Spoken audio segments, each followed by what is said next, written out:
Bene, chiudiamo la nostra trasmissione dedicata alla provincia di Cagliari con il gruppo folk Villanova di Cagliari. Chi vorrei qui vicino a me? Il mitico Antonello Piras, perché non posso non scambiare queste ultime due parole di stasera con Antonello. Allora, oggi ci siamo dedicati alla provincia di Cagliari, quindi cercando un po' di raccontare la musica e la danza. Con la danza ci siamo spostati nel Sarcidano, con la musica anche nella Tregenta. Allora, il ballo campidanese, se tu dovessi spiegarlo ad una persona che non conosce le nostre tradizioni, cosa ha di caratteristico anche rispetto ai balli che si danzano nel resto della nostra isola? Qual è la sua caratteristica principale, il suo aspetto fondamentale? Queste sono le domande a bruciapelo di Ambra.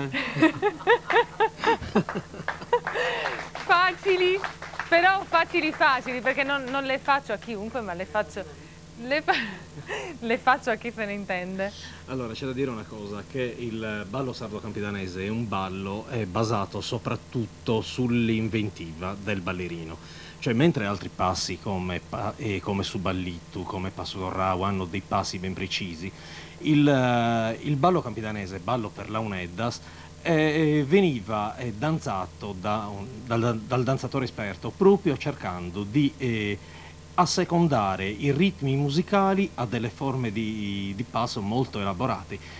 Lo stesso ballerino, se lo si dovesse prendere e far ballare due volte, probabilmente non rieseguirebbe il ballo nella stessa maniera, perché è quello che in quel momento la musica ti ispira a creare. A creare. Bene, noi vi vediamo subito adesso in...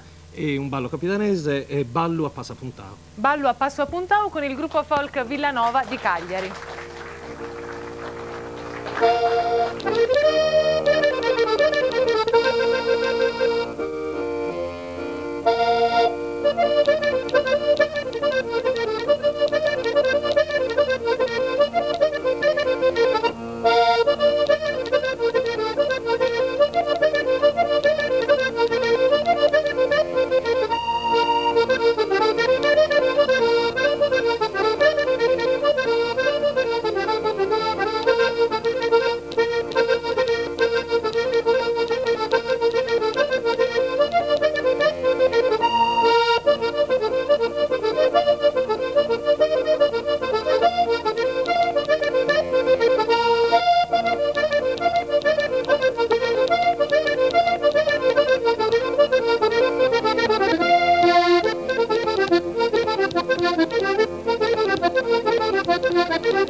Grazie al gruppo folk Villanova di Cagliari. Noi ci lasciamo per questo martedì, grazie di essere stati con noi.